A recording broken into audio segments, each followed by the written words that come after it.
अस्सलाम वालेकुम, मैं हूं अयाज़ बुरही और अपने यूट्यूब चैनल में आपको खुशामदीद कहते हैं। आज बात करेंगे इंटीरियर सिंध की।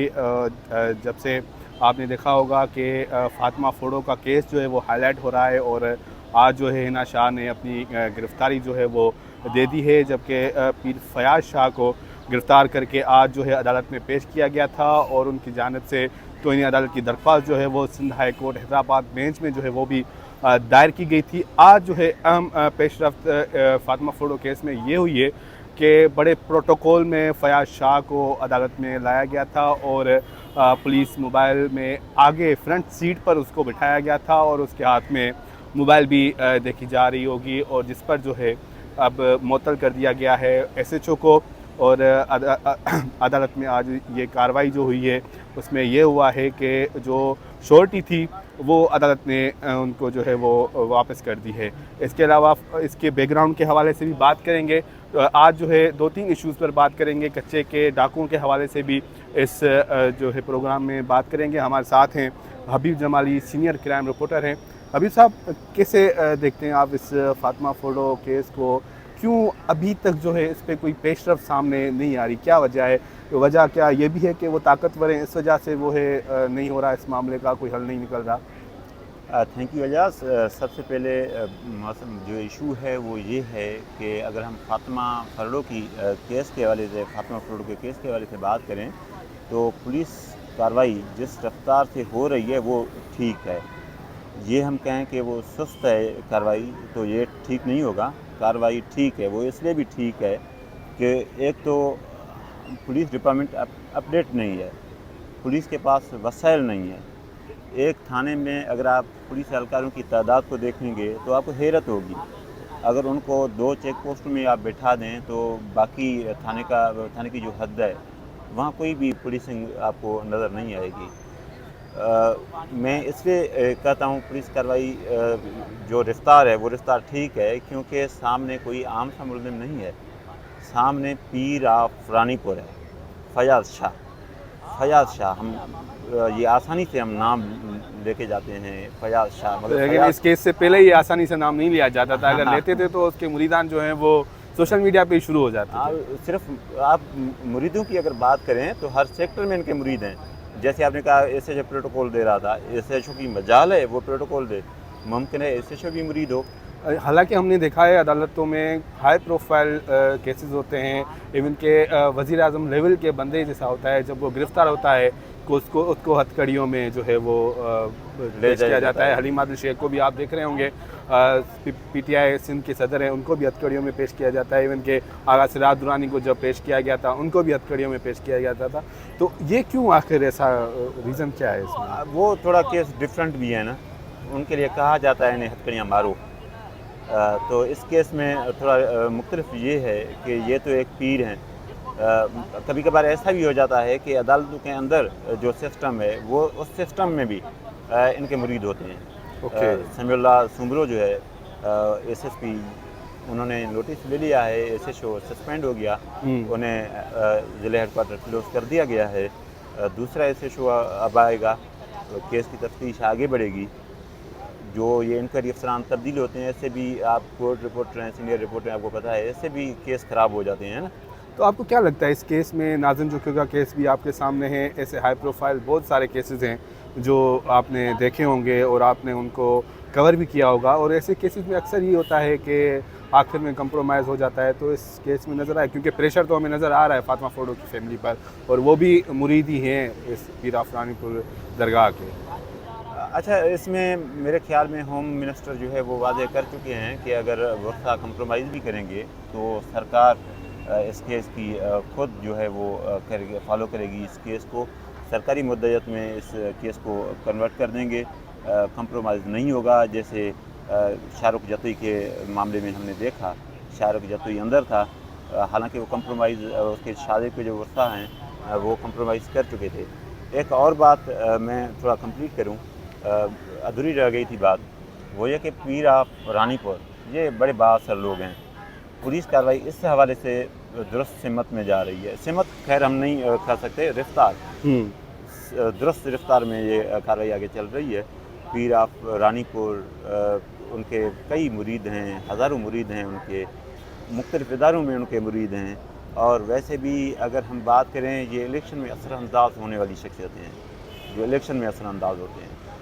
इनका ऐसा समझो कि अपने इनके हलके होते हैं, वहाँ से किसी भी पार्टी में ये जाएँ, ये मुंतखब हो जाते हैं, MP मुंतखब हो जाते हैं, MLA बन जाते हैं ये। अच्छा। दूसरी बात ये कि पुलिस कितनी बेबस है। हिना शाह गिरफ़्तार हो गई, क्या नहीं, खुद आके गिरफ्तारी दी है आज। खुद वो प्रेशर बिल्डअप किया गया कि भाई गिरफ़्तारी दे दो, हमारे ऊपर प्रेशर है, वरना हम कार्रवाई करेंगे। सिंध हुकूमत और हो नहीं मान सकता है रही। कि फयाज शाह की गिरफ्तारी की वजह से ही ये मामला हिना शाह ने खुदा की गिरफ्तारी डाली हो, प्रेशर रखा गया हो, क्योंकि प्रेशर- मरकजी जी। मुलजिमा तो वही है ना। हाँ, ये प्रेशर डालते हैं इससे जो है वो। अगर अब हम बात करें केस की, रिपोर्टें जो केमिकल एग्जामिन की जो रिपोर्टें हैं, वो रिपोर्टें आ जाएं, देखते हैं कि पुलिस इस केस को प्रूव कर सकती है या नहीं। ये बड़ा अहम होता है। आपने देखा उज़ैर बलोच आज़ाद होते जा रहा है, और दूसरे जो क्रिमिनल हैं वो भी आज़ाद हमारे होते यहाँ जा रहे हैं। प्रोसिक्यूशन का बड़ा मसला है। प्रोसिक्यूशन हमारे पास बहुत कमज़ोर है। वो कहते हैं अगर साबिक जो IG थे गुलाम नबी मेमन साहब, वो भी कोर्टों में आते थे और शिकवा भी कर डाला था एक दफ़ा। तो उन्होंने कहा था कि हम बड़ी मुश्किलों से मुलज़मान को पकड़ते हैं, उनका रिमांड लेते हैं, इन्वेस्टिगेशन करते हैं, लेकिन प्रोसिक्यूशन जो है सारा केस ख़राब कर देती है। कोर्ट में वो केस जो है वो उस तरह तो एक पेश तो नहीं कर पाती। और पुलिस में भी एक तफ्तीश में भी उन्होंने कहा था। मगर मेमन साहब ये भी तो बताएं, अगर क्राइम हो जाता है, क्राइम सीन से ये शवायद इकट्ठे करते हैं, सही तरीके से इकट्ठे करते हैं? नहीं हाँ, होता बिल्कुल, यार, बिल्कुल, ऐसा भी कुछ है। भी नहीं। अब कराची में देखें, क्राइम सीन को सील करते हैं, शवायद जो है वो वहाँ से कलेक्ट करते हैं। अब कराची को छोड़कर आगे चले जाएं, मर्डर होता है तो VSA जो कॉल करके वो पुलिस चेक पोस्ट के इंचार्ज से पूछ लेता है कि क्या मामला है। FIR वहाँ नहीं होती, वहाँ मशीरनामे नहीं बनते, सब कुछ थाने पर बनता है। बिल्कुल ऐसा ही है। तो चलें, ये सिस्टम ये बिल्कुल भी यही चल रहा है। फयाज़ शाह, हम उम्मीद करते हैं कि पुलिस इस केस को मिसाल बनाएगी। ये एग्जाम्पल होगा कि फयाज़ शाह अदालतों से फयाज़ शाह को सज़ा सुनाई जाए, फयाज़ शाह और उसके साथ जो भी मुलज़मान हैं उन्हें। और अभी तक देखें ना, हम अगर बात करें, मोबाइल फ़ोन का कोड नहीं खुल रहा। हाँ, iPhone है भाई, iPhone। मुलजिम मतलब एक हदन भी करके बैठा हुआ है कि मैं मोबाइल फ़ोन का कोड नहीं दूंगा, और पुलिस देख रहे हैं आपके पुलिस से मोबाइल नहीं खुलवा पा रही। वो सिर्फ पुलिस की आप बात करते हैं, हमारे इदारों को अली रज़ा शहीद हो गया था, याद है आपको? बिल्कुल डिफेंस में बिल्कुल बिल्कुल। बड़ी सियासी शख्सियत थी हाँ, ना, अली अली रज़ा रज़ा साहब। आब्दी साहब, सॉरी। बिल्कुल। उसके मोबाइल फ़ोन का भी कोड नहीं खुला, वो कंपनियों ने भी इनकार कर दिया। तो टेक्नोलॉजी देखें तो टेक्नोलॉजी में हम बहुत पीछे नहीं, हैं। अली रज़ा आब्दी वाला जो मोबाइल था वो दूसरा मैटर था, लेकिन इनके पास तो मुलजिम मौजूद है ना। हाँ, इसमें मुलज़िम मौजूद है, वो मुलजिम मौजूद है, पुलिस कस्टडी में, मुलजिम फरार भी नहीं है। सही। पुलिस जैसा चाहे, पुलिस अगर देखे तो क्या कहते हैं, सिंधी में कहते हैं ना, नोड़ी के नांग ठाए वटन दिया। हाँ, तो कोई मसला ही नहीं है उनके वैसे भी लिए। जो लोग बेकसूर होते हैं, इन्हें बेचारों को मारते हैं, वो कहते हैं हाँ सही, हमने ये कर दिया। हमारे गांव में एक बंदा था, चोरी करता था, पुलिस से ले गई, उसे इतना मारा कि बताओ, उस चोरी में वो बेचारा मुलव्वस नहीं था। उसने कहा हाँ मैंने चोरी बिल्कुल की, ऐसा ही है। फिलहाल भी मेरे साथ, फिलहाल अगर एक थप्पड़ ज़्यादा भी मारा ना, हाँ। मैं वडेरे का नाम लूँगा, वो भी मेरे साथ था। बिल्कुल ऐसा मगर ही। यहाँ ये फयाज़ शाह नहीं बता रहा, तो लिहाज करती है ना पुलिस। असद शाह की बात। चलें जमाली साहब, आगे बढ़ते हैं। कच्चे के हवाले दें, क्या हो रहा है? डाकुओं के खिलाफ ऑपरेशन हो रहा है, नहीं हो रहा? रोज़ाना साबिक जो सिंध हुकूमत थी वो भी कच्चे में, CM मुराद अली शाह जो थे वो गए थे आखिरी दिनों में, जाके दौरा करके आए। आप भी कच्चे गए थे, पुलिस वालों के साथ दौरा करके आए थे। अब जो निगरान हुकूमत है वो भी बड़े प्रोटोकॉल के साथ गई थी, कच्चे में दौरा करके आई है। ये 250 डाकू हैं, पूरी मशीनरी को हिला के रख दिया है। क्या वजह है ऑपरेशन नहीं हो पा रहा? पहली बात ये कि पीपल्स पार्टी की हुकूमत मौजूद नहीं है। बड़ा इल्ज़ाम था कि भाई ये हुक्मरान जमायत के लोग हैं या सरदार हैं, उन्हें ये पुष्ट बनाई हासिल है, ये वो है, निगरान सेटअप है भाई।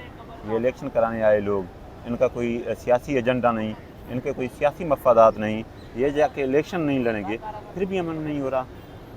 क्यों नहीं हो रहा? सब समझते हैं यार कि क्यों अमन नहीं हो रहा। नहीं, आज खुलकर बताया ना, जो क्यों पक्के अमन हैं नहीं ना, हो रहा? पक्के पर जो हैं, हाँ, पक्के पर भी कोई पीर है, कोई वडेरा है, कोई सरदार है, डाकुओं की सरपरस्ती करता है।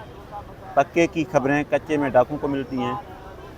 तावान जो होता है रकम, वो सरदारों के पास अमानत के तौर पर रखी जाती अच्छा, है। मुझे एक बात याद आ गई। कल परसों में सुन रहा था, शब्बीर बेजारानी जो हैं साबिक सूबाई वज़ीर थे, उनकी एक प्रेस कॉन्फ्रेंस थी, मेरे ख्याल से टाइम न्यूज़ चैनल पे चल रही थी, कि उन्होंने कहा कि कोई भी जो मुगवी था पुलिस मुकाबले में बाजियाब नहीं हुआ, वो तावान भरकर बाजियाब हुआ है। उन्होंने कहा कि दावा किया है बिल्कुल कि अगर कोई भी साबित कर दे कि पुलिस मुकाबला हुआ है और पुलिस ने जाके इनको बाजियाब करवाया है, जो चोर की सज़ा वो मेरी सज़ा। तो कैसे मतलब पुलिस कहती है कि मुकाबला ठीक कह रहे हैं ना, आप उनसे पूछ लेते भाई आपकी हुकूमत में जो बाजियाब हो रहे थे वो क्या मुकाबलों में बाजियाब हो रहे थे?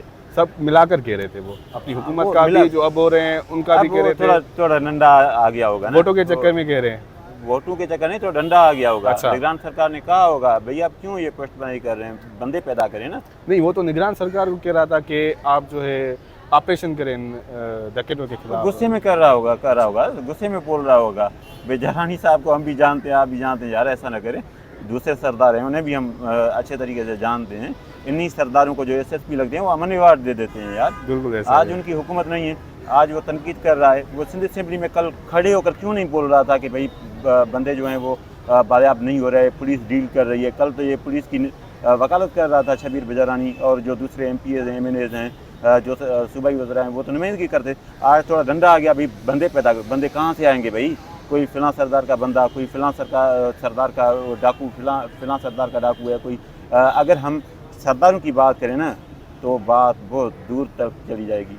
ताकि हम ऐसा समझो कि खुलकर बात करें, डाकू क्यों ख़त्म नहीं हो रहे, क्यों ख़त्म नहीं हो रहे। पूरा मसला कच्चे की ज़मीन का है। अच्छा।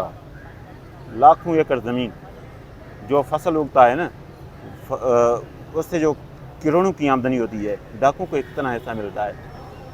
आपको पता है डाकू को कितना हिस्सा मिलता है? डाकू को यार इतना अगर वो पैसा मिले तो ये बाहर दुबई फरार न हो जाए, इधर से बैरून ममालिक न चले जाएं। डाकू को पैसे भी देते हैं उससे, या सिर्फ वो तावान वाले पैसे जो है वो उनको मिलते हैं? तावान वालों पैसों में भी शायद 10% होगा ना। अच्छा। 20% होगा। बाकी पैसे तो ये सरदार खा जाते हैं, वडेरे खा जाते हैं। ये पूरा सिस्टम ये वडेरे सरदार चला रहे हैं ना इधर।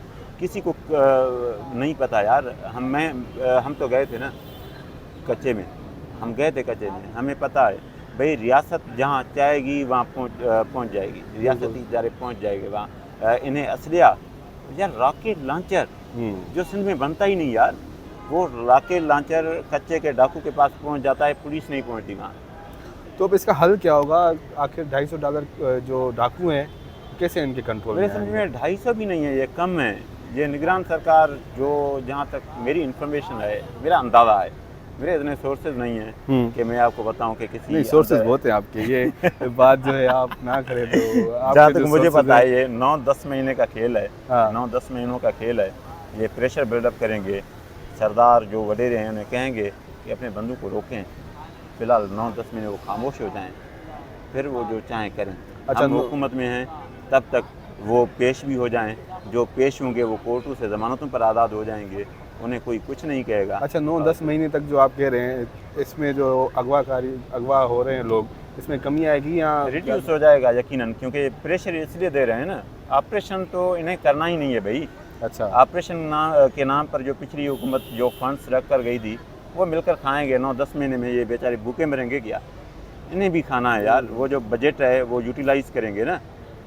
ठीक है। ये यहाँ से ये बार बार ये क्यों बोल रहे हैं कि भाई इंटेलिजेंस बेस्ड ऑपरेशन, भाई इंटेलिजेंस, इन्हें पता है यार कच्चे का जो बंदा जो कच्चे में रहता है इन्हें इन्फॉर्मेशन नहीं देता, डाकू को इन्फॉर्मेशन देता है वो। अच्छा।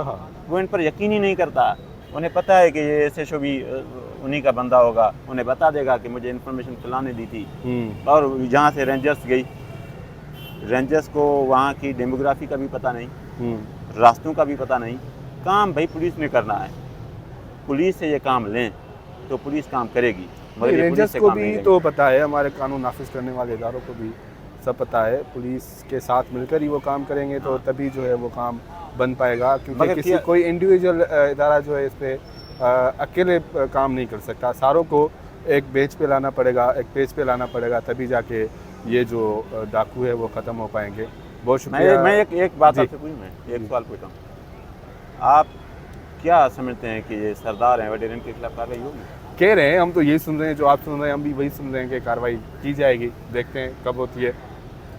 मैं आपको एक बात बताऊं कि अगर रियासत ने फैसला कर लिया बिल्कुल ऐसा ही है। मुक्तदर हलकों ने, मैं आखिरी बात बता रहा हूँ आपको, मुक्तदर हलकों ने फैसला कर लिया कि जो आने वाली जो हुकूमत है पीपी की नहीं होगी, तो आप ये जहन में रखें किसी सरदार के खिलाफ कोई कार्रवाई नहीं होगी। अच्छा। ये वही सरदार हैं जो मुक्तदर हलकों के कहने पर एक पार्टी को छोड़कर दूसरी पार्टी में चले जाते हैं, ये उनकी पेरोल पर चलते हैं, ये उनके लिए काम करते हैं, मुक्तदर हलकों के लिए काम करते हैं, मुक्तदर हलके इन्हें फैसिलिटेट करते हैं, इनकी सरपरस्ती करते हैं और ये डाकों की सरपरस्ती करते हैं। That's all. बिल्कुल, बहुत शुक्रिया जमाली साहब। आपने हबीब जमाली की बातें सुनी होगी, ग्राउंड रियलिटीज़ जो होती हैं उस पर बात की हमने और खुलकर बात की और आइंदा हम जो सिंध के इश्यूज़ है ख़ास करके इन पर कोई बात नहीं करता, तो जो ख़ास करके कच्चे का इशू हो गया या मज़ीद जो इश्यूज़ हैं उन पर बात करेंगे। कल भी हम हाज़िर होंगे किसी अलग टॉपिक के साथ। तब तक के लिए अल्लाह हाफ़िज़। अगर आपने हमारा चैनल सब्सक्राइब नहीं किया तो चैनल सब्सक्राइब कर दें। बहुत शुक्रिया।